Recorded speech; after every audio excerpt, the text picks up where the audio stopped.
3. கற்பித்தல் அணுகுமுறைகள். பக்கம் எண் 125. 3.1 ஒரு பாடத்தை திட்டமிடுவதற்கான படிநிலைகள். நாம் வகுப்பறைகளில் சிறந்த முறையில் கற்பித்தலை மேற்கொள்ள என்ன கற்பிக்கிறோம் என்பதற்கு திட்டமிடுதலை மேற்கொள்ள இலக்குகளை நிர்ணயித்தல், எப்படி பாட சம்பந்தப்பட்ட செயல்களை ஒருங்கிணைப்பது, பாடல்கள் மூலம் செயல்களை வளர்ச்சி அடைய செய்தல் ஆகிய செயல்கள் கற்றலை மேம்படுத்தும். கீழ்கண்ட குறிப்புகள் பாட கற்பித்தலை திட்டமிட உதவியாக இருக்கும். பாட இலக்குகளை நிர்ணயித்தல். பாட இறுதியில் மாணவர் என்ன செய்கிறார்கள் என்பதை பாட இலக்குகளாக கூறுவோம். பாட இலக்குகளை இவ்வாறு கூறுவது ஆசிரியர்களுக்கும் மாணவர்களுக்கும் இலக்குகளை அடைந்தார்களா என தெரிந்து கொள்ள இயலும். எல்லா இலக்குகளும் ஸ்மார்ட்டாக இருக்க வேண்டும். ஸ்பெசிஃபிக் திட்டவட்டமான. 1. இலக்குகள் துல்லியமானவாக நன்கு வரையறையுடன் உள்ளதா? 2. அவை விளக்கமான முறையில் உள்ளதா? 3. எல்லோரும் அதனை புரிந்து கொள்ள முடிகிறதா? ஃபார் மெஷரபிள் அளவிடக்கூடிய. 1.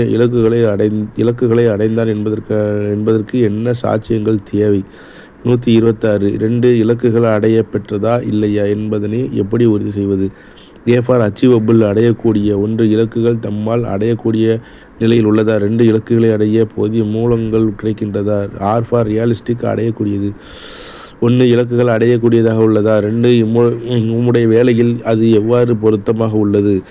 ஃபார் டைம்டு நேரத்தில் முடிக்கக்கூடியது. 1. ஏதேனும் காலக்கெடு உள்ளதா? 2. குறிப்பிட்ட நேரத்தில் அடையக்கூடியதாக உள்ளதா? எடுத்துக்காட்டு. 1. பாட இறுதியில் மாணவர்கள் வட்ட பகுதியின் பரப்பளவை காண்பது. 2. பாட இறுதியில் மாணவர்கள் ஒரு கணத்தின் அனைத்து உட்கணங்களையும் எழுதுவது. 3. பாட இறுதியில் மாணவர்கள் ஒரு செங்கோண முக்கோணத்தை அமைக்கும் திறன் பெறுதல். 4. பாட இறுதியில் மாணவர்கள் ஒரு நேர்கோட்டை வரையும் திறன் பெறுதல். பக்கம் எண் 127. 3.2 பாடத்திட்டத்தை வடிவமைத்தல். வகுப்பறையில் இந்தியாவில் எதிர்காலத்தை நிர்ணயிக்கின்றன. வகுப்பறைகள் இந்தியாவின் எதிர்காலத்தை நிர்ணயிக்கின்றன என்ற கூற்றின் முக்கியத்துவத்தை உணர்ந்து முன்கூட்டியே வகுப்பு கற்பித்தலை திட்டமிட்டு துல்லியமாக தயாரித்து கொள்ள பாட குறிப்பு பயன்படுத்துகிறது. திட்டமிடாமல் ஒரு ஆசிரியர் வகுப்புக்கு சென்றால் அங்கு அவர் நேரத்தை வீணடிப்பது மட்டுமல்லாமல் சில இடையூறுகளையும் சந்திக்க நேரிடும். எனவே ஒவ்வொரு பாட வேலையிலும் என்ன நடத்த வேண்டும் என்பதை திட்டமிட்டு பாடக்குறிப்பை தயாரித்து வகுப்பில் சொல்ல வேண்டிய முக்கிய பாட கருத்துக்களை வரிசை கிரமத்தில் மாணவர்களுக்கு அளிப்பது மற்றும் மதிப்பீடுகள் ஆகியவற்றை சுருக்கமாக கூறுவது பாடக்குறிப்பாகும். பாடக்குறிப்பு பொருள். பாடக்குறிப்பு என்பது மாணவர்களுக்கு குறிப்பிட்ட பாட வேளையில் என்ன கற்பிக்க வேண்டும், எப்படி கற்பிக்க வேண்டும் என்பதை தெளிவாக குறிப்பிடுவதாகும். எந்தெந்த திறன்களை வளர்ச்சி அடைய செய்ய வேண்டும், எந்தெந்த கற்பித்தல் கருவிகளை கையாள வேண்டும், வளர்வெளி மதிப்பீடுதலை எந்தெந்த நிலையில் மேற்கொள்ள வேண்டும், என்னென்ன தொடர் செயல்களை மாணவர்கள் அளிக்க வேண்டும் என்பதை திட்டமிட்டு தயாரிப்பது பாடக்குறிப்பாகும். பாடக்குறிப்பு வரையறை. குட். பாடத்திட்டத்தின் முக்கியமான பகுதிகளை வரிசைகரமாக அமைத்து மாணவர்களுக்கு கற்பித்தலை வழங்கும் செயல் என்று கூறுகிறார். பாசிங். பாடத்திட்டம் என்பது ஒரு நூலின் ஆசிரியரின் வழிகாட்டுதலுடன் மாணவன் அடைகின்ற பொதுவான குறிப்பான நோக்கங்களையும் அவற்றை அடையும் குறிப்பான வழிகளையும் முறையாக அமைத்துள்ள ஒரு திட்டம் என்று கூறுகின்றனர். 128 பாடக்குறிப்பு தயாரிக்கும் போது கடைபிடிக்கக்கூடிய கொள்கைகள். கீழ்கண்ட கொள்கைகளை மனதில் கொண்டு பாடக்குறிப்பு தயாரிக்கப்பட வேண்டும். 1. மாணவர்களின் முந்தைய அறிவு அவர்களின் திறன்கள் ஆகியவை பாடக்குறிப்பு தயாரித்தலுக்கு அடிப்படையாகும். 2. பாடக்கருத்தை முறையான மற்றும் பயனுள்ள முறையில் எடுத்து செல்ல வேண்டும். 3. பாடப்பகுதியின் அனைத்து கற்பித்தல் குறிக்கோள்களை ஆசிரியர் அறிந்திருக்க வேண்டும். 4. பாடக்குறிப்பானது மாணவர்களுக்கு பாடத்தின் மீது விருப்பம் ஏற்படுத்துமாறு அமைய வேண்டும். 5. மாணவர்களின் சுய சிந்தனையை தூண்டும் வினாக்கள் ஆகியவை பாடக்குறிப்பில் இடம்பெற வேண்டும். பாடக்குறிப்பின் முக்கியத்துவம் தேவைகள். 1. பாடக்குறிப்பானது பாட செய்திகளுக்கு தொடர்பில்லாத கருத்துக்களை ஆசிரியர் சொல்வதிலிருந்து தடுப்பதோடு பாடத்தின் முக்கிய கருத்துக்கள் எதுவும் விடுபட்டு போகாமல் வரிசை கிரமத்தில் எடுத்து சொல்ல உதவுகிறது. 2. வகுப்பில் ஏற்படும் சில இடையூறுகளாகவும் பொருத்தமற்ற கேள்விகளாகவும் ஏற்படக்கூடிய மன எழுச்சியான சந்தர்ப்பங்களில் பாடத்தை தொடர்ந்து நடத்த பாடக்குறிப்பு அவசியமாகிறது. 3. பாடத்தை திட்டமிட்டு குறிக்கோள்களின் அடிப்படையில் கற்பிக்க பாடக்குறிப்பு அவசியமாகும். 4. வகுப்பில் பயமில்லாமல் தன்னம்பிக்கையுடன் பாடம் நடத்த பாடக்குறிப்பு அவசியமாகிறது. 5. எந்தெந்த கற்பித்தல் கருவிகளை எப்போது பயன்படுத்த வேண்டும் என்பதை பாடக்குறிப்பு உணர்த்துகிறது. 129 பக்கம். 6. சில சமயங்கள் முக்கியத்துவத்தை பாடப்பகுதியில் அதிக நேரம் ஒதுக்க வாய்ப்புள்ளது. ஆனால் பாடக்குறிப்பு தயாரிக்கும் போது இந்த குறியை சரி செய்யலாம். 7 மாணவர் கற்ற அறிவின் அடிப்படையில் புதிய அறிவை தெரிவுபடுத்தி கற்பிக்க பாடக்குறிப்பு அவசியமாகிறது. 8 மாணவர்களின் சுய சிந்தனை, ஆர்வத்தை தூண்டுதல், புதியன படைத்தல் ஆகியவை மேம்பட பாடக்குறிப்பு அவசியமாகிறது. 9 எந்த அளவிற்கு பாடங்களை கற்றுத் தந்தோம் என்பதை தீர்மானிக்க பாடக்குறிப்பு அவசியமாகிறது. 10 குறிப்பிட்ட காலத்தில் பாடத்திட்டத்தை முடிக்க பாடக்குறிப்பு அவசியமாகிறது. 11 மாணவர்களும் சரியான மற்றும் முக்கியமான வினாக்கள் கேட்க ஆசிரியருக்கு உதவி புரிகிறது. 12 இது ஒரு சிறந்த கற்றல் சூழலை ஏற்படுத்துகிறது. பாடத்திட்டத்தின் பயன்கள்: மாணவர்களை பாடப்பொருளின் மீது கவனத்தை நிலைநிறுத்த பயன்படுத்துகிறது. திட்டமிடப்பட்ட கால அளவுக்கு பாடத்தை முடிக்க பயன்படுத்துகிறது. கால விரயம் ஏற்படுவதை தவிர்க்கப்படுகிறது. பாடத்தின் மூலம் எந்தெந்த கற்பித்தல் நோக்கங்களை நிறைவேற்ற முடியும் என்பதை தீர்மானிக்கலாம். பாடப்பொருள் புலமை பெறுவதற்காக பயன்படுத்துகிறது. கற்பித்தல் செயல்களில் தெளிவு பெறுவதற்காக பயன்படுத்துகிறது. கற்பித்தல் வளங்களை பெறுவதற்காக பயன்படுத்துகிறது. கற்பித்தலில் கருத்து முரண்பாடுகளை தவிர்க்கிறது. பொருத்தமான துணை கருவிகளை தயாரிக்க பயன்படுகிறது. ஆசிரியரிடம் தன்னம்பிக்கையும் சுய பலத்தையும் ஏற்படுத்துகிறது. பக்கம் எண் 130. 3.2.1 பாடக்குறிப்பு தயாரித்தல். ஹெர்பார்ட்டின் முறை: ஒரு குறிப்பிட்ட பாட வேலையின் போது நடத்த வேண்டிய பாடப்பகுதி, அப்போது பயன்படுத்தப்படும் கருவிகள், கற்பிக்கும் முறைகள், நோக்கங்கள் ஆகியவற்றை திட்டமிட்டு தயார் செய்வது பாடத்திட்டம் எனப்படும். பாடத்திட்டத்தை திட்டமிடுவதற்கு பாடத்திட்டம் என்று தினசரி பாடத்திட்டம் என்றும் பாடக்குறிப்பு என்றும் அழைக்கப்படுகிறது. J.F. ஹெர்பார்ட், ஜான் ஃபெட்ரிக் ஹெர்பர்ட் என்ற ஜெர்மானிய கல்வியாளர் பாடக்குறிப்பை தயாரிக்க பின்வரும் படிநிலைகளை கண்டறிந்தார். 1. ஆயத்தப்படுத்தல் ப்ரிப்பரேஷன். 2. எடுத்துக்கூறல் ப்ரெசன்டேஷன். 3. தொடர்புபடுத்தல் அல்லது ஒப்பிடுதல் அசோசியேஷன் ஆர் கம்பேரிஷன். 4. பொதுமைப்படுத்துதல் ஜெனரலைசேஷன். 5. பயன்பாடு அப்ளிகேஷன். ஆயத்தப்படுத்த புதிய அறிவை பெறுவதற்கு மாணவர்களை ஊக்கப்படுத்துவது, சூழ்நிலையை உருவாக்குவது, பாடத்தலைப்பை அறிவிப்பது ஆயத்தப்படுத்தலாகும். எடுத்துக்கூறல். இங்கு கற்பித்தல் முக்கிய இடத்தை பெறுகிறது. மாணவர் புதிய அறிவை பெறுகின்றனர். காட்சி கேள்வி கருவிகளை பயன்படுத்தியும் பொருட்களை காண்பித்தும் கற்றல் ஆர்வமுள்ளதாக பொருளுள்ளதாகவும் இருக்க ஆசிரியர் வழிவகை செய்ய வேண்டும். மாணவர் சுய சிந்தனையை ஊக்கப்படுத்தும் விதத்தில் ஆசிரியர் வினாக்களை கேட்க வேண்டும். பக்கம் எண் 131. தொடர்பு படுத்துதல் அல்லது ஒப்பிடுதல். இங்கு ஏற்கனவே கற்ற அறிவுடன் புதிய அறிவு தொடர்புபடுத்தப்படுகிறது. கணிதம் கற்பிக்கும் போது மாணவர் புதிய வரையறைகள், கருத்துக்கள், தேற்றங்கள் ஆகியவற்றை ஏற்கனவே பெற்ற அறிவுடன் தொடர்புபடுத்தி கற்றுக்கொள்கின்றனர். பொதுமைப்படுத்துதல். கணிதத்தில் மாணவர் புதிய சூத்திரம், விதி ஆகியவற்றை பல்வேறு எடுத்துக்காட்டிலிருந்து தாமே கண்டறிய முற்படுகிறார்கள். இங்கு ஆசிரியர் மாணவர்களுக்கு பொது விதியை காண உதவி புரிகிறார். இதனையே பொதுமைப்படுத்தல் என்கிறோம். பயன்பாடு: கற்ற அறிவை புதிய சூழ்நிலையில் சிக்கலை தீர்க்க பயன்படுத்தப்படுகிறது. இதன் மூலம் பொதுமைப்படுத்துதலை மதிப்புடையவை பரிசோதித்து சரிபார்க்கப்படுகிறது. இதனால் கற்ற அறிவு அர்த்தமுள்ளதாக மாறி மாணவர் மனதில் நீண்ட காலத்திற்கு தக்க வைக்க முடிகிறது. 3.2.2 பாடத்திட்டத்தை தயாரித்தல். பொதுவாக பாடத்திட்டத்தை தயாரிக்க கீழ்கண்ட படிநிலைகளை பின்பற்றுகிறோம். 1. ஆயத்தப்படுத்துதல். 2. எடுத்துக்கூறல். 3. தொடர்புபடுத்தல் அல்லது ஒப்பிடுதல். 4. பொதுமைப்படுத்துதல் பயன்படுத்துதல். 6. தொகுத்துக்கூறல். 7. ஒப்படைப்புகள். பக்கம் எண் 132. 1. ஆயத்தப்படுத்தல். புதிய அறிவை பெறுவதற்கு மாணவர்களை ஊக்கப்படுத்துவது, சூழ்நிலை உருவாக்குவது, பாடத்திட்டத்தை அறிவிப்பது ஆயத்தப்படுத்தலாகும். 2. எடுத்துக்கூறல். இங்கு கற்பித்தல் முக்கிய இடத்தை பெறுகிறது. மாணவர் புதிய அறிவை பெறுகின்றனர். காட்சி கேள்வி கருவிகளை பயன்படுத்தியும் பொருட்களை காண்பித்தும் கற்றல் ஆர்வமுள்ளதாக பொருளுள்ளதாகவும் இருக்க ஆசிரியர் வழிவகை செய்ய வேண்டும். மாணவர் சுய சிந்தனையை ஊக்கப்படுத்தும் விதத்தில் ஆசிரியர் வினாக்களை கேட்க வேண்டும். 3. தொடர்புபடுத்தல் அல்லது ஒப்பிடுதல். இங்கு ஏற்கனவே கற்ற அறிவுடன் புதிய அறிவு தொடர்புபடுத்தப்படுகிறது. பொருள் அளவியல் கற்பிக்கும் போது மாணவர் புதிய வரையறைகள், கருத்துக்கள், தேற்றங்கள் ஆகியவற்றை ஏற்கனவே பெற்ற அறிவுடன் தொடர்புபடுத்தி கற்றுக்கொள்கின்றனர். 4. பொதுமைப்படுத்துதல். பொருள் அளவியல். மாணவர் புதிய சூத்திரம், விதி ஆகியவற்றை பல்வேறு எடுத்துக்காட்டுகளிலிருந்து தாமே கண்டறிய முற்படுகிறது. இங்கு ஆசிரியர் மாணவர்களுக்கு பொது விதியை காண உதவி புரிவர். இதனையே பொதுமைப்படுத்தல் என்கிறோம். 5. பயன்படுத்துதல். கற்ற அறிவை புதிய சூழ்நிலையில் சிக்கலை தீர்க்க பயன்படுத்தப்படுகிறது. இதன் மூலம் பொதுமைப்படுத்துதலின் மதிப்புடைமை பரிசோதித்து சரிபார்க்கப்படுகிறது. இதனால் கற்ற அறிவு அர்த்தமுள்ளதாக மாறி மாணவர் மனதில் நீண்ட காலத்திற்கு தக்க வைக்கிறது. 6. தொகுத்துக்கூறல். கற்பித்த பாடப்பகுதியின் முக்கிய கருத்துக்களை மீண்டும் மாணவர்களுக்கு கூறுதல் தொகுத்துக்கூறுதல் எனப்படும். பக்கம் 133. புதிய அறிவு மாணவர்களிடம் போய் சேர்ந்ததா என்பதை அறிய பகுதி ஒரு சில எளிய வினாக்களை ஆசிரியர் கேட்பார். இவ்விடைகள் மூலம் ஆசிரியர் கற்பித்தல் முறை பயனுள்ளதாக அமைந்ததா என அறிய முடியும். 7. ஒப்படைப்புகள். வீட்டு வேலைகள். பொருள் அளவியல் திறம்பட கற்றுக்கொள்ள மாணவர்களுக்கு வகுப்பறை நேரம் மட்டும் போதாது. பொருளளவியல் கருத்துக்கள், வீதிகள், சூத்திரங்கள் பயன்பாடு மற்றும் அதில் பயிற்சி அளிக்க வகுப்பறை நிகழ்வுகளுடன் வீட்டு வேலையும் தேவைப்படுகிறது. மேலும் வகுப்பறையில் கற்ற பொருள் அறிவியல் கருத்துக்களை திருப்புதல் செய்ய வீட்டு வேலை உதவுகிறது. வகுப்பறை நிகழ்வுகளின் தொடர்ச்சியாக வீட்டு வேலைகள் மாணவர்களுக்கு பயனுள்ளதாகவும் நல்ல விளைவுகளை ஏற்படுத்துவதாகவும் இருக்க வேண்டும். 3 கற்றலுக்கான ஏற்பாடு. சிறந்த கற்பித்தலுக்கான எடைப்பிடி கூட்டமைப்பு கற்பித்தல் ஏற்பாடுகளாகும். கவனமாகவும் சிந்தனையுடனும் மேற்கொள்ளும் திட்டமிடல், கற்பிப்பு நேரம் மற்றும் அதிகபட்ச ஆக்கல், உரையாற்ற வேண்டிய தரநிலை, மாணவர்களின் முந்தைய அறிவை செயலாற்ற வைப்பது, எதிர்கொள்ள வேண்டிய தவறான எண்ணங்கள் மற்றும் பல்வேறு பண்புகள் மற்றும் கற்றலை கருத்தில் கொண்டு செயல்பட அனுமதிக்கும். அறிவை போதிக்க சிறந்த ஆசிரியர்கள் பலவித கற்பித்தல் முறைகளை பயன்படுத்துவர். இந்த தலைப்பில் நாம் 3 வகையான கற்பித்தல் முறைகளை பற்றி காண்போம். நினைவாக 3.3.1 நினைவக நிலை கற்பித்தல். ஹெர்பார்ட்டியின் மாதிரி. கற்றல் கற்பித்தல் செயல்முறையின் ஒரு பகுதி கற்பித்தலாகும்.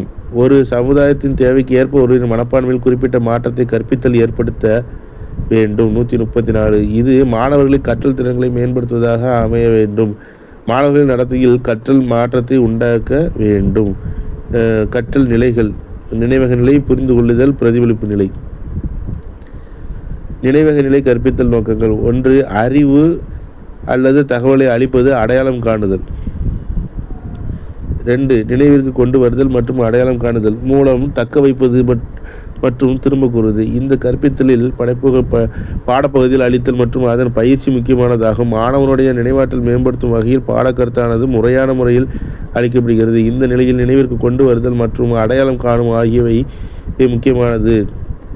ப்ரொஃபஸர் ஹெர்பார்ட் நினைவக நிலை கற்பித்தலுக்கு கீழ்கண்ட 5 படிகளை விளக்கியுள்ளார். 1. கவனம். 2. தொடரியல். 3. சமூக அமைப்பு. பக்கம் எண் 135. 4வது ஆதரவு அமைப்பு. 5வது மதிப்பீடு அமைப்பு. மேற்கண்ட படிகளை சற்று விரிவாக காண்போம்.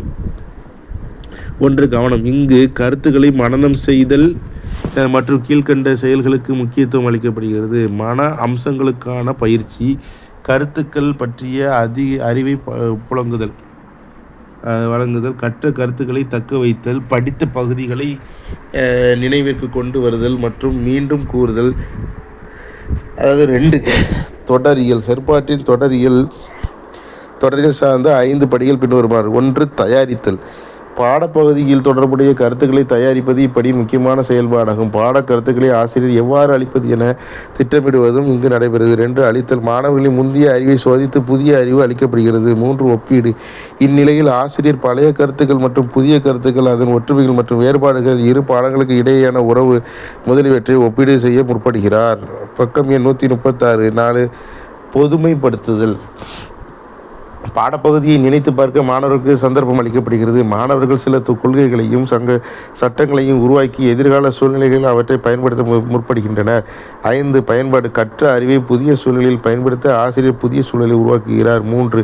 ஆதரவு அமைப்பு. இங்கு கற்றல் சிறப்பாக அமைய ஆதரவு கருவிகள் பயன்படுத்தப்படுகின்றன. பாடக்கருத்தை காணும் வடிவில் அமைய ஒளி கருவிகள் இங்கு பயன்படுத்தப்படுகின்றன. 4. சமூக அமைப்பு. இந்த அமைப்பு சர்வாதிகார நடத்தை கொண்டது. இங்கு ஆசிரியர் பாடக்கருத்தை முறையாகவும் தர்க்க ரீதியாகவும் அளிக்க சுறுசுறுப்புடன் செயல்படுகிறார்.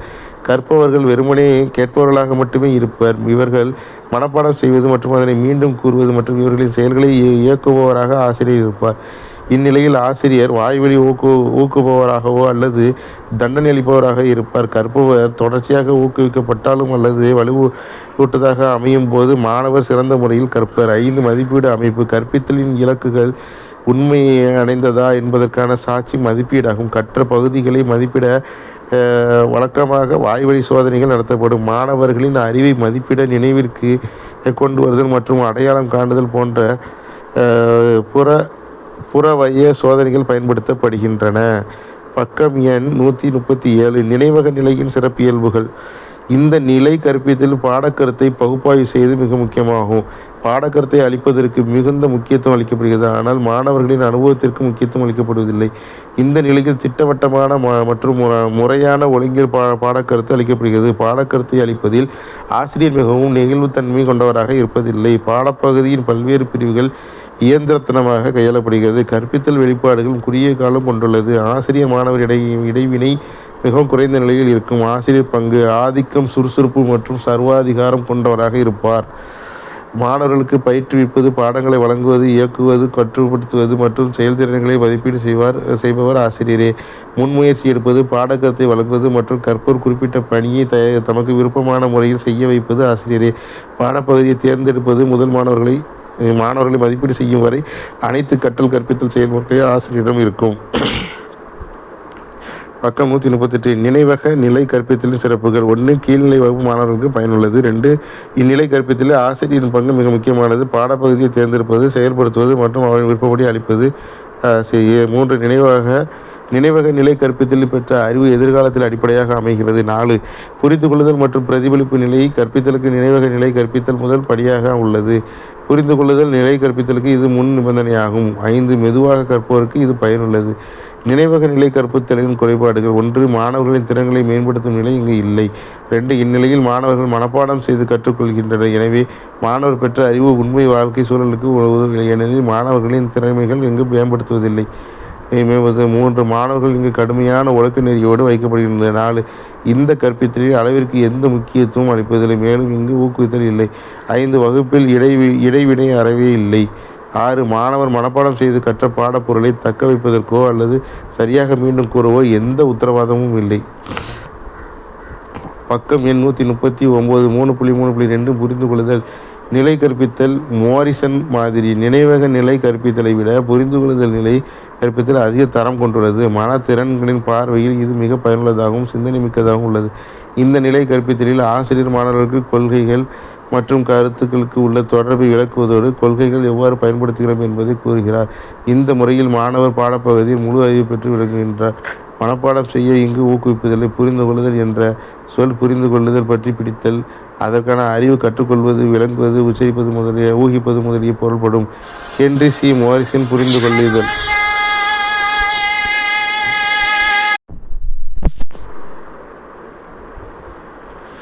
Henry C.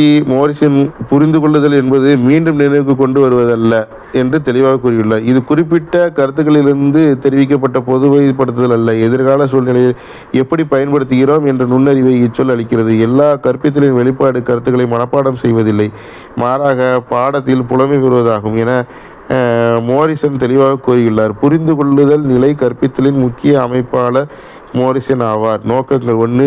தேவையான அறிவு கருத்துக்களை பெறுதல். 2. பெற்ற கருத்துக்களுக்கு இடையே உள்ள தொடர்பை காணுதல்.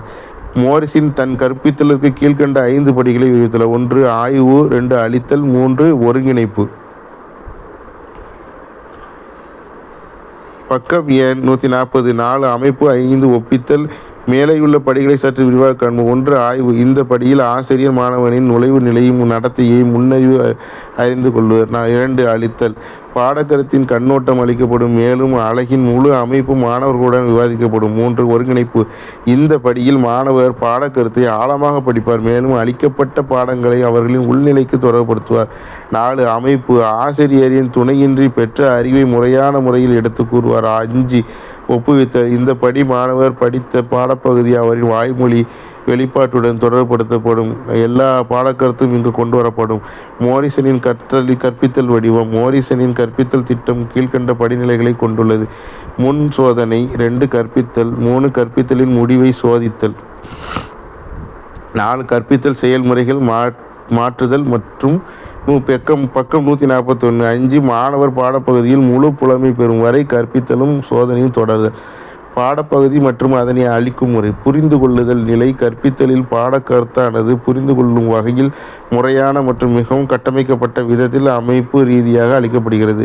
இது மாணவரின் முன் அறிவுடன் இணைக்கப்பட்டிருக்கும், மேலும் அதன் பயன்பாடு புதிய கருத்துக்களை அறிந்து கொள்வதிலும் வாழ்க்கை சூழலில் பயன்பெறும் வகையிலும் அமைகிறது. ஆசிரியர் பங்கு. நினைவக நிலை கற்பித்தலைப் போல இங்கும் ஆசிரியர் ஆதிக்கம் மற்றும் சர்வாதிகாரம் கொண்டவராக திகழ்கிறார்.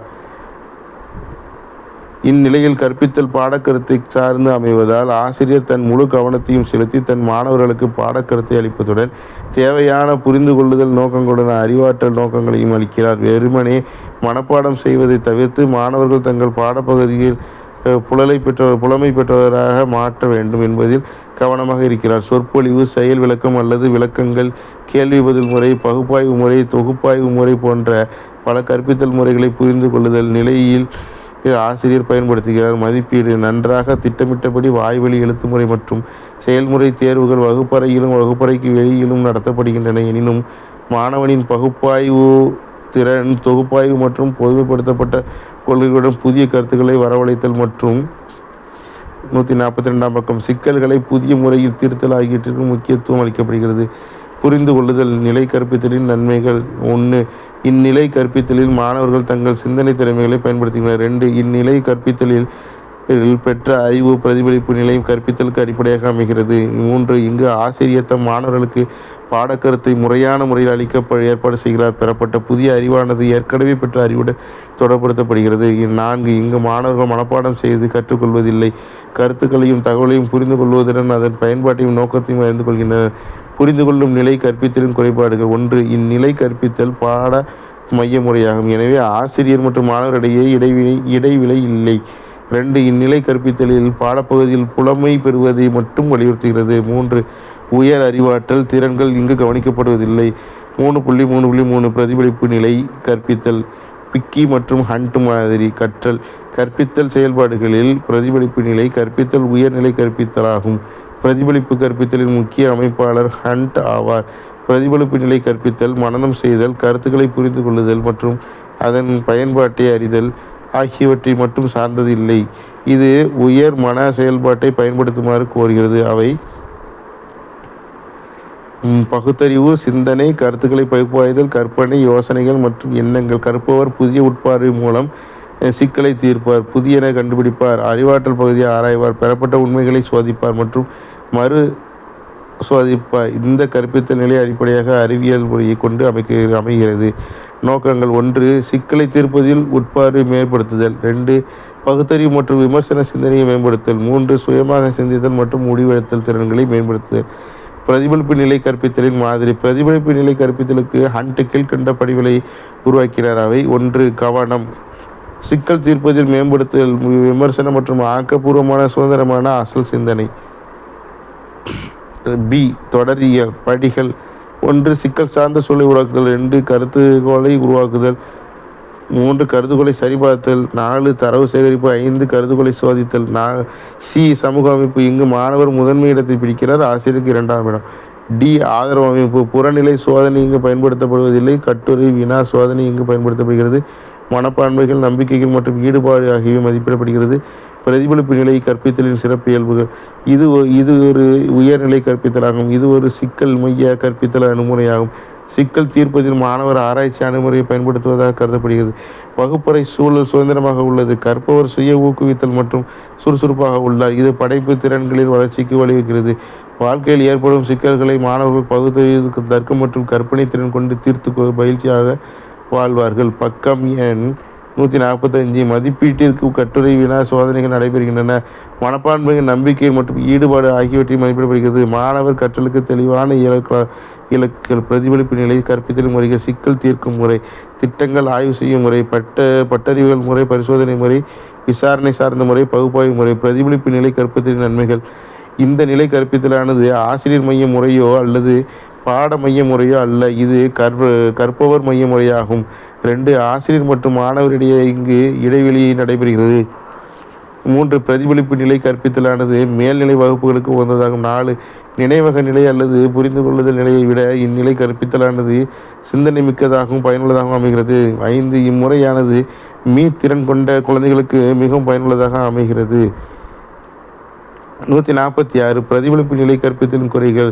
சிறு குழந்தைகளுக்கு இம்முறை கற்பித்தல் பொருத்தமற்றது. மனதளவில் முதிர்ச்சி அடைந்த குழந்தைகளுக்கு இம்முறை பொருத்தமானது. 2. இந்நிலையில் பாடம் பொருளானது ஒழுங்கமைக்கப்பட்டதோ அல்லது முன்கூட்டியோ திட்டமிடப்படவில்லை. எனவே மாணவர்கள் முறையான மற்றும் ஒழுங்கமைக்கப்பட்ட அறிவை தங்கள் படிப்புகளை பெற இயலாது. 3. காலம் அதிகம் எடுக்கும் அணுகுமுறையாகும். 4. இம்முறை இந்திய பள்ளி வகுப்புகளுக்கு ஏற்ற முறை அல்ல. 5. இம்முறையானது பின்தங்கிய மாணவர்களுக்கு ஏற்றதல்ல. 3.4. அழகு திட்டத்தை வடிவமைத்தல். அழகு என்ற சொல்லிற்கு பல பொருட்கள் கொடுக்கப்பட்டுள்ளன. அவை 1. இன்றைய பாடப்பகுதி. 2. பாட புத்தகத்தில் உள்ள ஒரு பாட தலைப்பு முதலியன. பாடத்திட்டம் பல கணித தலைப்புகளை உள்ளடக்கியது. அவற்றில் சில அறிவியல், கணிதம், முக்கோணங்கள், கோண மனித கணிதம், மொழியியல் முதலியன. அழகு வரையறை. பிரிஸ்டன் என்பவர் அழகின் வரையறை கீழ்கொண்டவாறு குறிப்பிட்டார். பெரிய தொகுதியை உள்ளடக்கிய ஒரே கருத்து கொண்ட பாடப்பகுதி. சாம் ஃபோர்ட் என்பவர் கீழ்கண்டவர் வரையறுத்துள்ளார். கவனமாக தேர்வு செய்யப்பட்ட பாடப்பகுதியின் திட்ட வரையாகும். பக்கம் எண் 147. எனவே அழகு என்பது குறிப்பிட்ட கோட்பாடுகளுக்கு உட்பட்ட நன்றாக வரையறுக்கப்பட்ட பாடக்கருத்து மற்றும் கற்றல் அனுபவங்களாகும். எடுத்துக்காட்டாக வட்டம் என்ற அலகு. 1 வட்டம் வரையறை மற்றும் அதன் அடிப்படை கூறுகள். 2 வட்டம் சுற்றளவு பரப்பளவு. 3 வட்டக்கோண பகுதி. 4 வட்டத்தின் தொடுகோடுகள் என 4 பகுதிகளாக பிரிக்கலாம். சிறந்த அலகு திட்டத்தின் பண்புகள். 1 நன்றாக வரையறுக்கப்பட்ட பாடக்கருத்தின் அர்த்தமுள்ள பிரிவுகளை அலகு பெற்றிருக்க வேண்டும்.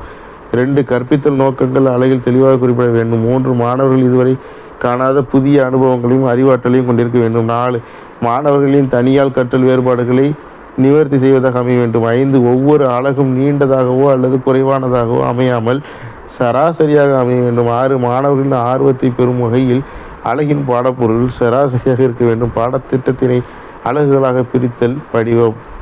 வகுப்பு 9 அலகு 1 கணவியல். பாடப்பகுதிகள் கணிதம், நடத்தி முடிக்கும் ஆகும் பாட வேலைகள். குறிப்பு குறையச் செய்த சோதனை நடத்துதல். அறிமுகம் கணக்குகளை விளங்குதல், கணத்தை குறிப்பிடும் முறை. கணங்களின் பல்வேறு வகைகள், கனச்செயல்கள் வெண்படம்.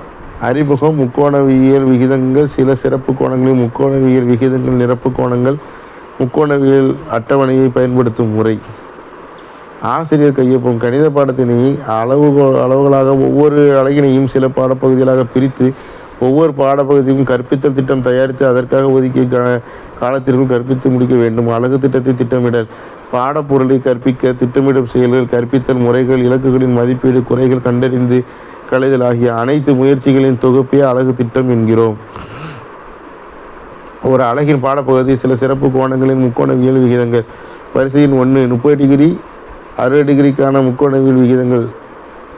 விதி விளக்கம். பித்தாகரஸ் தேற்றத்தின் கருத்து படம். 30 டிகிரி 60 டிகிரி கோணங்களை விளக்கும் கருத்து படம். 2 45 டிகிரிக்கான முக்கோணவியல் விகிதங்கள். விதி விளக்க முறை. 45 டிகிரி கோணத்தை விளக்கும் கருத்து படம். 0 டிகிரி மற்றும் 90 டிகிரிக்கான முக்கோணவியல் விகிதங்கள். விதி விளக்க முறை. தலைக்கு மேல் வீழ்த்தி. சிறப்பு கோணங்கள் கொண்ட சிக்கல்கள் தீர்த்தல் மற்றும் திருப்புதல் மற்றும் சோதனை. அலகு திட்டத்தினால் ஏற்படும் நன்மைகள். 1 பாடத்தலைப்பை சிறு சிறு பகுதிகளாக பிரித்து போதிப்பதால் மாணவர்கள் பாட கருத்தை நன்கு புரிந்து கொள்ள முடிகிறது. 2 ஆசிரியர்கள் பாடத்தை மாணவர்களுக்கு வரிசை கிரமத்தில் போதிக்க அலகு திட்டமானது உதவுகிறது. 3 அலகின் கருத்துக்களையும் அவற்றிற்கு இடையேயான உறவுகளையும் புரிந்து கொள்ள அலகு திட்டம் உதவுகிறது. 4 ஒரு பாடத்தலைப்பின் அனைத்து கருத்துக்களையும் புரிந்து கொள்ள அலகு திட்டம் உதவுகிறது. 150 பக்கம். 5 மாணவர்களின் தனியால் வேற்றுமைக்கு ஏற்ப பாடத்தை போதிப்பதற்கு அலகு திட்டம் உதவுகிறது. 6 கற்பித்தல் கருவிகளை தயாரிக்க ஆசிரியர்களுக்கு உதவுகிறது. 7 மாணவர்களுடன் தன்னம்பிக்கை ஏற்படுத்த உதவுகிறது. அலகு திட்டத்தின் படிநிலைகள். ஒரு அலகின் சிறந்த கற்றல் கற்பித்தல் செயல்பாடுகளுக்கு கீழ் குறிப்பிட்டபடி படிநிலைகளை பின்பற்ற வேண்டும். 1 பாடப்பொருள் பகுப்பாய்வு. 2 நோக்கக்கூறுகள். 3 கற்றல் செயல்பாடுகள். 4 மதிப்பீடல். 5 குறைதீர்த்தல் குறைதீர் கற்பித்தல். 1 பாடப்பொருள் பகுப்பாய்வு. அலகு திட்டத்தில் என்னென்ன பாடப்பொருள்கள் எந்தெந்த வகையில் இடம்பெற வேண்டும் என்பதை உறுதி செய்வது பாடப்பொருள் பகுப்பாய்வு எனப்படும். 2 நோக்கக்கூறுகள். பாடப்பொருள் கற்பிக்கப்படுவதின் காரணம், அதனால் மாணவர்களுக்கு ஏற்படும் பயன்கள் பற்றி பகுதியில் ஆய்வு செய்கிறது. 3 கற்றல் செயல்பாடுகள். ஆசிரியர்கள் கற்றல் கற்பித்தலின் போது மாணவர்களின் பல்வேறு செயல்பாடுகளையும் கற்றல் அனுபவங்களையும் வகையான கற்பித்தல் முறைகளை கையாள வேண்டும் என்பதனை இப்பகுதி குறிப்பிடுகிறது. பக்கம் எண் 151. 4 மதிப்பிடுதல். ஆசிரியர் பாட இறுதியில் கற்பித்தல் நோக்கங்களின் அடிப்படையில் மதிப்பிடுதல் வேண்டும். மதிப்பிடுதல் அடைய சோதனை நடத்தி மாணவர்களின் முன்னேற்றத்தை மதிப்பிடலாம். 5 குறைதீர் கற்பித்தல். அடைவு சோதனையில் மாணவர்கள் எந்தெந்த பாடப்பகுதியில் சரியாக விடையளிக்கவில்லை என்று அறிந்து அந்த பாடப்பகுதிகளை மீண்டும் கற்பித்தல் வேண்டும். அலகு திட்டத்தை செயல்படுத்தும் முறை. வகுப்பின் கணித திட்டத்தை நன்றாக திட்டமிட்டு அதனை பல அலகுகளாக பிரிக்க வேண்டும். பின்பு ஒவ்வொரு அலகையும் சிறு பாடங்களாக பிரித்து ஒவ்வொரு பாடத்திற்கும் எவ்வளவு பாட வேலைகள் ஒதுக்கலாம் என தீர்மானித்து குறிப்பிட்ட கால வரையறைக்குள் நடத்தி முடிக்க வேண்டும். அலகின் பாடங்களுக்கு ஏற்ப அதனை தேவையான பாடப்பகுதிகளை பிரித்து கொள்ளலாம். பாடத்திட்டத்திற்கும் அலகு திட்டத்திற்கும் உள்ள வேறுபாடுகள். குறிப்பிட்ட ஒரு பாட வேலையை திட்டமிட்டு சிறப்பாக கற்பிக்க பயன்படுகிறது. ஒரு பெரும் பிரிவை தொடர்ச்சியாக நடத்த திட்டமிடுவது. பாடத்திட்டம் பகுதியானது. அலகு திட்டம் முழுமையானது. கற்றலில் முழுமையை கருத்தை ஏற்படுத்துவதில்லை, கற்றலில் முழுமையான கருத்து ஏற்படும். 4 கற்றல் மட்டுமே இடம்பெறுகிறது. கற்றல் மதிப்பீடு குறைநீக்க கற்பித்தல் ஆகியவை இடம்பெறுகின்றன. பக்கம் எண் 140 152. வரிசையின் 5 பாடக்குறிப்புகள். மாணவர்களின் சுயசிந்தனை சொல் திறமை ஆகியவற்றை ஊக்கப்படுத்தக்கூடிய வினாக்கள் இடம்பெறும். வினாக்கள் எதுவும் இடம்பெறாது. பாடத்திட்டத்தின் இறுதியில் ஒப்படைப்புகள் இடம்பெறும். ஒப்படைப்புகள் இடம்பெறாது. ஒவ்வொரு பாட வேலைகளுக்கும் எழுதப்படும். அலகு ஏற்றார் போல் 6 முதல் 10 அல்லது அதற்கு மேற்பட்ட பாட வேலைகளுக்கு எழுதப்படும். கற்பிக்கும் முறை இங்கு இடம்பெறாது. கற்பிக்கும் முறை இங்கு இடம்பெறும். 3.5 4 பகுதிகளை கொண்ட பாடத்திட்டத்தின் அமைப்பு முன்னுரை. நம்முடைய பாடத்திட்டத்தை பற்றி இங்கு நாம் சிறிதளவு தெரிந்து கொள்ளலாம். கற்பித்தல் நுட்பங்களை பற்றி சுருக்கமாக விவரிக்கலாம். மாணவர்கள் எதை கற்கின்றனர் மற்றும் எந்த செயல்முறைகள் அல்லது ஒப்படைப்புகள் அளிக்கப்படுகின்றன என்பதையும் பாடத்திட்டத்தை தெரியப்படுத்த வேண்டும். பாடத்திட்டத்தை சுருக்கமாகவும் தெளிவாகவும் மற்றும் விளக்கமானதாகவும் இருக்க வேண்டும். அது ஆசிரியர்களை கூர்ந்து கவனிக்க அழைக்க வேண்டும். ஆசிரியர்கள் நமது பாடத்திட்டத்தின் தலைப்பு மற்றும் குறுகிய சுருக்கத்தினை பார்த்து முடிவுகளை அறிந்து கொள்வார். குறிக்கோள்கள் கற்பிக்கும் பாடத்தின் போது நோக்கங்கள் மற்றும் சிறப்பு நோக்கங்கள் சிலவற்றை அளிக்க வேண்டும். இந்த குறிக்கோள்கள் கற்றல் வெளிப்பாடுகளை அடைய தெளிவாக எழுதப்பட்டிருக்க வேண்டும். கற்றல் வெளிப்பாடு என்பது நான் நடத்தி முடித்த பாடப்பகுதியிலிருந்து மாணவர்கள் எதை கற்றுக்கொள்ள எதிர்பார்க்கப்பட்டன என்பதாகும். கற்பித்தல் வெளிப்பாடுகள் என்பது கலைத்திட்ட சீரமைப்புடன் நெருங்கி தொடர்பு கொண்டிருக்க வேண்டுமே என்று பாட இலக்குகள் அல்லது குறிக்கோள்களை மீண்டும் மீண்டும் கூறுவதாக அமையக்கூடாது. கற்றல் வெளிப்பாடுகள் பரந்ததாகவும் கலைத்திட்ட குறிக்கோளில் ஒரு குறிப்பிட்ட அம்சத்தை கொண்டதாகவும் அல்லது ஒரு சிறப்பு சூழலில் கலைத்திட்டத்தை கற்பிப்பதாக அமைய வேண்டும். ஒவ்வொரு கற்பித்தல் வெளிப்பாடும் மாணவர்கள் செயல்களை பிரதிபலிக்க வேண்டும் மற்றும் பாட இறுதியில் மதிப்பிட்டிருக்க வேண்டும். கால அளவு என்பது பள்ளி அந்த பாட வேலைக்கு ஒதுக்கும் நேரம் மற்றும் பாடத்திட்டத்தை ஆசிரியர் முடிக்க வேண்டிய நேரத்தை குறிக்கும். இங்கு நாம் நிமிடங்கள் மற்றும் எந்த பாட வேலை என்பதை குறிக்க வேண்டும். கற்பித்தலுக்கு தேவையான வளங்கள் என்பது ஆசிரியர் மற்றும் மாணவர் பயன்படுத்தும் வளங்களான புத்தகங்கள், கையேடுகள், கற்பித்தல் கருவிகள் முதலியவற்றை குறிக்கும். கற்பவரிடம் உள்ள முன்னறிவு பாடத்திட்டத்தை புரிந்து கொள்ள தேவையான மாணவர்களுக்கு தேவையான முன்னறிவு இங்கு குறிப்பிடப்பட்டது. பாடத்திட்டத்தை நடத்த நாம் கீழ்கண்ட நடைமுறைகளை பின்பற்ற வேண்டும். 1. ஊக்குவித்தல். 2. அறிமுகம் செய்தல். 3. பாட விளக்கம். 4. திரும்ப கூறல். பக்கம் எண் 154. 5வது பின்தொடர்தல் ஒப்படைப்புகள். பாட நடைமுறைகளை பற்றி சற்று விரிவாக கீழே காண்போம். 1. ஊக்குவித்தல். இது ஒரு ஆர்வமான முன்னுரையாக அமைய வேண்டும். புதிய பாடத்தை மாணவர் அறிந்து கொள்ள வேண்டும் என்ற ஆவல் ஆசிரியர் முன்னுரையில் அமைய வேண்டும். எனவே இதனை நாம் ஊக்குவித்தல் என்கிறோம். ஊக்குவித்தலின் சாரம் மாணவர்களின் புதிய பாடத்தை பற்றி உணர்தல் மற்றும் அதன் தகுதியினை அளிப்பதாக இருக்கணும். மிகவும் விரும்பத்தக்க ஊக்குவித்தல் என்பது மாணவர் நாம் எதற்காக இதனை படிக்க வேண்டும் என்பதை அறிந்து கொள்வதாக அமைய வேண்டும். மாணவர் அதன் தேவையை மற்றும் முக்கியத்துவத்தை அங்கீகரிக்க வேண்டும். அவர்களின் சிரமங்களுக்கான காரணத்தை அடையாளம் காண வேண்டும். சிரமங்களை சரி செய்யக்கூடிய திறமை பெற்றுள்ளேன் என நம்பிக்கை வர வேண்டும். சுய மதிப்பீடு செய்ய சரியான பயிற்சி பொருட்கள் கொடுக்கப்பட வேண்டும். மாணவர் கற்றுக்கொண்ட திறன்களை சோதித்த தகுதிக்கு வாய்ப்புகள் வழங்கப்பட வேண்டும். அறிமுகம் செய்தல். புதிய பாடத்தை கற்றலுக்கு இது அடிப்படையாக அமைய வேண்டும். புதிய அறிவு கருத்துக்களை மாணவர்கள் புரிந்து கொள்ள ஏதுவாக மாணவர்கள் முன்னறிவை சோதிக்க வேண்டும். முன்னறிவு கருத்துக்கள் தெளிவில்லை எனில் தற்போதைய கருத்துக்களை மாணவர்கள் புரிந்து கொள்ள இயலாது. பக்கம் 155. பாட விளக்கம். நுண்ணிலை கற்பித்தலில் ஆசிரியர் கற்ற எல்லா கற்பித்தல் திறன்களையும் இங்கு பயன்படுத்தி கற்பித்தல் பயனுள்ள முறையில் அமைய செய்ய வேண்டும். பாட உள்ளடக்க பகுப்பாய்வு கருத்துக்கள் மூலம் எளிமையிலிருந்து சிக்கல், எளிதிலிருந்து கடினம் என்ற முறையில் அளிக்க வேண்டும். குழு வேலை செயல் விளக்கம் வினா கேட்டல் மற்றும் கரும்பலகை வேலை என வெவ்வேறு செயல்களை மாணவர்களுக்கு அளிக்கவும். திரும்ப கூறல். பாட வேலையில் கற்பித்தல் கருத்துக்களை கோர்வையாக அளிக்கவும். கருத்துக்களை வேகமாக திரும்ப கூறுதல் அல்லது வினாக்களை கேட்டு மாணவர்களுக்கு விடையை வளவளிக்கும் முறையில் செயல்படலாம். 5. பின்தொடர்தல் ஒப்படைப்புகள். எளிய ஒப்படைப்புகளான புத்தகத்தில் உள்ள சிக்கலை தீர்த்தல் அல்லது திட்டப்பணிகளான சமூகம் அல்லது கணினி வகைகளை உற்று நோக்கி தயாரித்தல். இணையதளம் புத்தகங்கள் மூலம் தயாரித்தல். 4 பகுதிகளை கொண்ட பாடத்திட்டம் கீழே கொடுக்கப்பட்டது. ஆசிரியர் மாணவர் பெயர், வழிகாட்டி ஆசிரியர் பெயர், வகுப்பு பிரிவு மற்றும் பாடவேளை, பள்ளியின் பெயர், பாடம் அலகு, தலைப்பு. பக்கம் எண்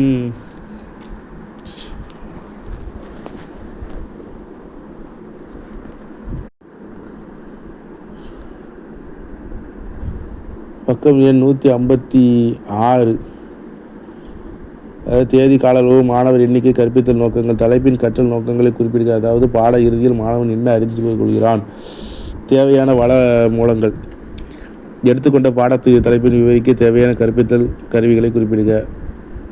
கற்பவரிடம் உள்ள முந்தைய அறிவு. புதிய தலைப்பை புரிந்து கொள்ள தேவையான முந்தைய அறிவு. பாடப்பொருள் கருத்து.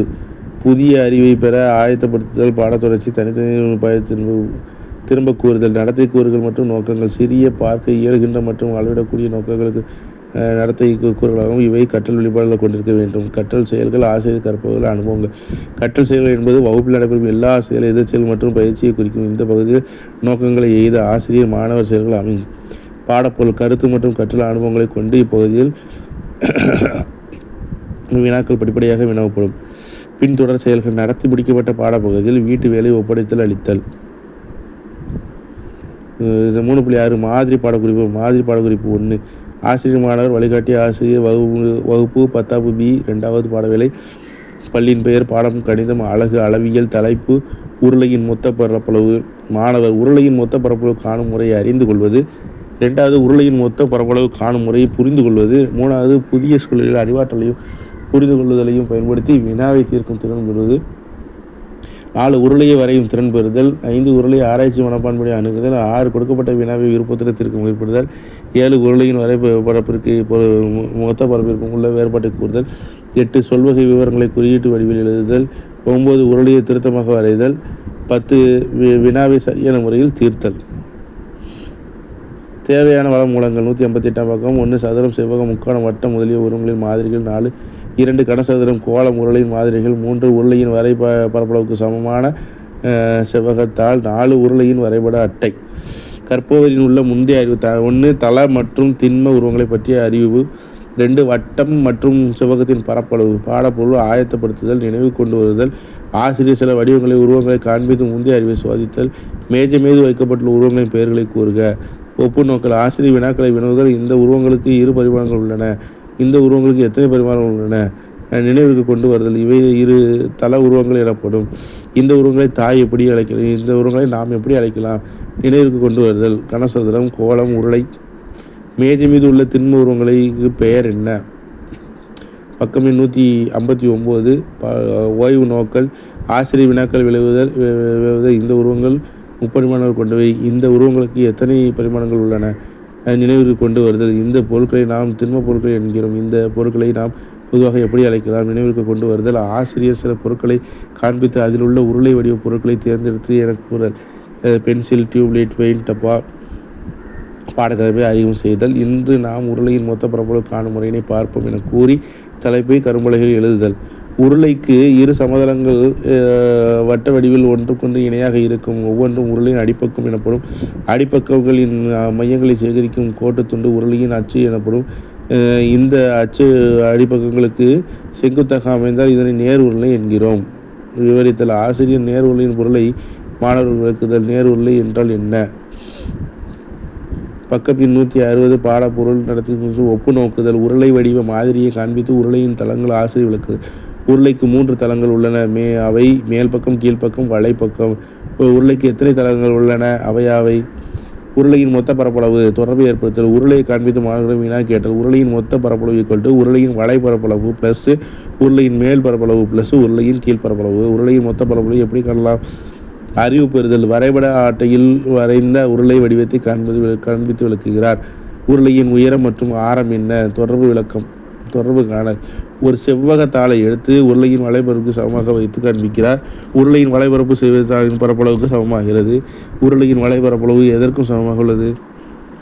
ஒப்பு நோக்குதல். செவ்வகத்தினை மீண்டும் உருளை மீது சுற்றி மாணவர்களிடம் வினா கேட்டல். செவ்வகத்தின் நீளம் அகலம் உருளை என்பதற்கு சமமாக உள்ளது. செவ்வகத்தாளின் நீளம் AB = உருளையின் அடிச்சுற்றளவு செவ்வகத்தின் அகலம் BC உருளையின் உயரம். ஆசிரியர் உருளையின் கீழ் பாகத்தை காண்பித்து வினா கேட்டல். R அலகு ஆரமுள்ள வட்டத்தின் சுற்றளவு 2πr. 6 அலகு ஆரமுள்ள வட்டத்தின் சுற்றளவு என்ன? உருளையின் வலைபரப்பு காணும் முறை கரும்பலகையில். உருளையின் வரைபரப்பு செவ்வம் ABCDயின் பரப்பளவு நீளம் அகலம் AB × BC = 2πr × H = 2πr/h சதுர அலகுகள். உருளை வடிவ டப்பாவை காண்பித்து வினா கேட்டல். உருளையின் மேல் மற்றும் கீழ்ப்பகுதி வட்டப்படிவில் உள்ளது என்பதை ஆசிரியர் உருளை வடிவ டப்பாவை காண்பித்து விளக்குதல். உருளையின் மொத்த பரப்பளவு உருளையின் வலைபரப்பு ப்ளஸ் உருளையின் மேல் பரப்பளவு ப்ளஸ் உருளையின் கீழ் பரப்பளவு 2πr/h + πr² + πr² = 2πr/h + 2πr² = 2πr/h + r சதுர அலகு. ஆசிரியர் ஒரு மாணவனை எழுப்பி வினாவை படிக்கச் செய்தல். பாடப்பொருள். சென்டிமீட்டர் உயரம் 12 சென்டிமீட்டர். கொடுக்கப்பட்ட உருளையின் அடிச்சுற்றளவு 44 சென்டிமீட்டர். உருளையின் உயரம் 12 சென்டிமீட்டர். சேர்க்கப்பட்ட உருளையின் மொத்த பரப்பளவு எவ்வளவு? உருளையின் ஆழம் தேவை. கொடுக்கப்பட்ட விவரங்கள் போதுமானவையா என ஆராய்தல். உருளையின் மொத்த பரப்பளவுக்கான வேறு என்ன தேவை? தொடர்பு காணுதல். உருளையின் ஆரத்தை காணும் முறை விவரிக்கிறார். 2πr = 40 centimetre. r = 22/2π = 47 centimetre. உருளையின் ஆரத்தை எவ்வாறு காண்பாய்? கணக்கீடுகளை வேகமாக துல்லியமாக செய்து ஆசிரியர் ஒரு மாணவனை அழைத்து கரும்பலகையில் கணக்கீடு செய்கிறார். உருளையின் மொத்த பரப்பளவு 2πr/h h + r 22/7 × 7 × 12 + 7 44 19. ஆசிரியர் நடத்திய பாடப்புத்தகத்தின் முக்கிய கருத்துக்களை மீண்டும் கண்டறிக. ஒரு உருளையின் உள்ள 3 தளங்கள் யாவை? நேர் உருளை என்றால் என்ன? உருளையின் வலைபரப்புக்கான சூத்திரம் யாது? உருளையின் மொத்த பரப்புக்கான சூத்திரம் யாது? வீட்டு வேலை. ஒரு உருளையின் அடிப்பக்க விட்டம் 14 சென்டிமீட்டர். அதன் உயரம் 25 சென்டிமீட்டரை அதன் மொத்த பரப்பளவில் காண்க. ஓர் உருளையின் அடிப்பரப்பு 184 சென்டிமீட்டர், அதன் உயரம் 10 சென்டிமீட்டர், அதன் வலைப்பரப்பளவை காண்க. 2 மீட்டர் ஆரமுள்ள 7 மீட்டர் உயரம் கொண்ட ஒரு உருளை வடிவ குழாய்க்கு வர்ணம் பூச 1 சதுரமீட்டர் ஒரு 10% எவ்வளவு? பயிற்சி ஆசிரியர் கையொப்பம். வழிகாட்டி ஆசிரியர் கையொப்பம், பயிற்சி ஆசிரியர் கையொப்பம். அதுக்கடுத்து இதே மாதிரி 2வது மாதிரி பாடக்குறிப்பு 163 ஆசிரியர் மாணவர் குறிப்பு. அதிலேயே மாணவர் கற்பித்தல் நோக்கங்கள். மாணவர் வட்ட கோள பகுதியின் பரப்பளவு காணும் முறையினை அறிந்து கொள்ளுதல். 2 வட்ட கோள பகுதியின் பரப்பளவு காணும் முறையினை புரிந்து கொள்ளுதல். 3 புதிய சூழலில் அறிவாற்றலையும் புரிந்து கொள்ளுதலாகும். 4 வட்ட கோள பகுதியினை வரையும் திறன் பெறுதல். 5 கொடுக்கப்பட்ட வினாவை விருப்பத்துடன் தீர்க்க முற்படுதல். 6 கணக்கீடுகளை வேகமாகவும் துல்லியமாகவும் செய்தல். 7 வினாவை தீர்க்க சரியான சூத்திரத்தை பயன்படுத்தல். 8 முடிவுகளை சரிபார்த்தல். வட்ட கோண பகுதியின் மாதிரிகள். 2 வட்ட கோண பகுதியை வெட்டி எடுக்க தேவையான நாட்கள். கற்பவரிடம் உள்ள முந்தைய அறிவு. 164 வட்ட கோண பகுதி, வட்டக்கோண பகுதியின் கோளம், வட்டக்கோண பகுதியின் வில்லின் நீளம், வட்டக்கோண பகுதியின் பரப்பளவு. இந்த படத்தின் உருவம் என்ன? வட்டத்தின் மாதிரி காண்பித்தல் இதன் உருவ வட்டமாகும்.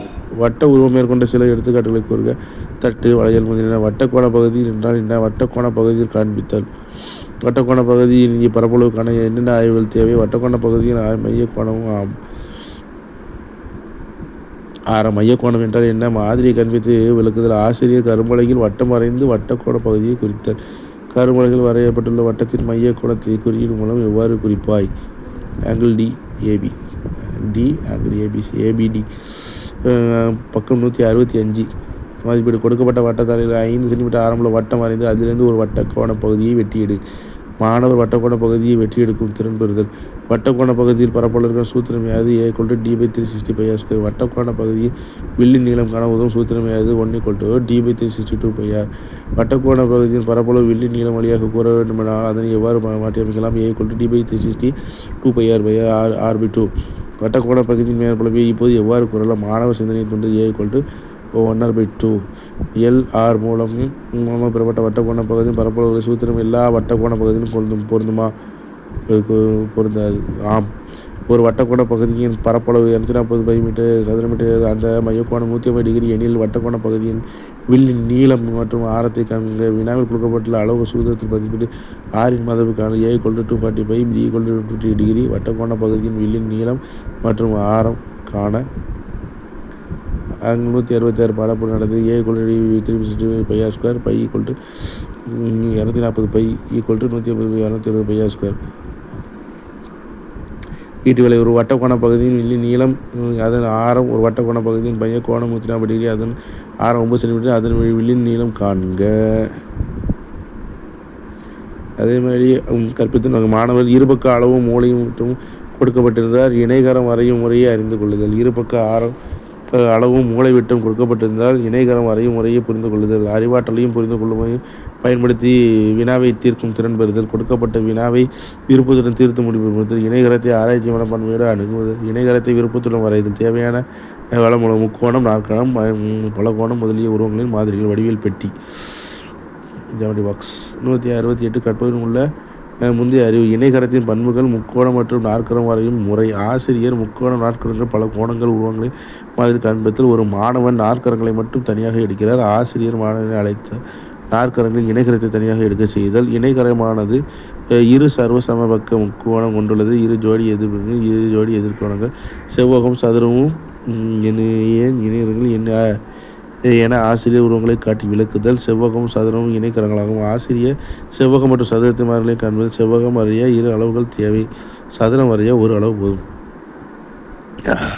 முக்கோண மாதிரி ஆசிரியர் காண்பித்தல். முக்கோணம் வரைய 3 அளவுகள் தேவை. இன்று நாம் இணைகரத்தை வரைமுறை இணை பார்ப்போம் என கூறி தலைப்பை கரும்பலகையில் எழுதல். 3 அளவுகள் தேவை. ஆசிரியர் ஒரு இணைகரத்தின் கரும்புகளை வரைந்து ஒரு மாணவனை அழைத்து மூளைவிட்டத்தை வரைய சொல்லி வினா எழுப்பினார். இணைகரத்தின் மூளைவிட்டம் இணைகரத்தை 2 சர்வசம முக்கோணங்களை பிரிக்கிறது. ஒரு மாணவனை எழுப்பி முக்கோணம் வரையும் முறையினை செய்து ஆசிரியர் கரும்பலகையில் இணைகரத்தின் மாதிரியை வரைந்து அளவுகளை குறிக்கிறார். மாணவர்கள் ஏபி இத்தனை சென்டிமீட்டர், ஏஐ மையமாக கொண்டு பிஏ சென்டிமீட்டர் அளவில், பிஏ மையமாக கொண்டு 4 சென்டிமீட்டர் அளவில் ஒரு வில்லும் வரைக இணை செய்து ஆசிரியர் இணைகரத்தின் பண்புகளை மீண்டும் கூறி ஏடியின் சிடியின் அளவுகளை பற்றி கூறுகிறார். இணையதளத்தின் ஒரு மாணவனை எழுப்பி ADCD ஆகிய கூறுகிறார். AI மையமாக கொண்டு இதை செய்கிறார்.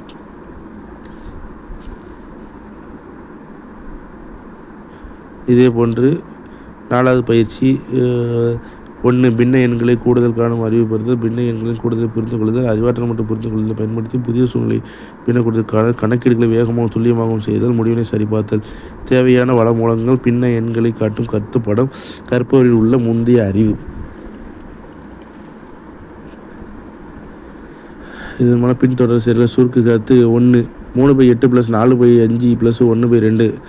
2வது கணக்கு 3 1/4 + 2 2/3 + 4 1/2. 12 வழிகாட்டி ஆசிரியர் கையொப்பம். பயிற்சி பாடப்பகுதி 5. 5வது பகுதி பயிற்சியில் 1 கோணங்களை பற்றிய அறிவினை பெறுதல். 2 கோணம் என்றால் என்ன என்பதனை புரிந்து கொள்ளுதல். கோண அறிவு மற்றும் புரிந்து கொள்ளுதலை பயன்படுத்தி புதிய சூழ்நிலையில் அதை பயன்படுத்துதல். 4 வெவ்வேறு வகையான கோணங்களை கண்டுணர்தல். 5 ஒரு கடிகாரத்தில் மணி நிமிட முட்கள் கண்டுதல். தேவையான வளமூலங்கள் கோணம், செங்கோணம், குறுங்கோணம், விரிகோணம் மற்றும் நேர்கோட்டு கோணங்கள் விவரிக்கும் கருத்துப்படங்கள். கற்பவரின் உள்ள முந்தைய அறிவு. நீண்ட பள்ளியிலிருந்து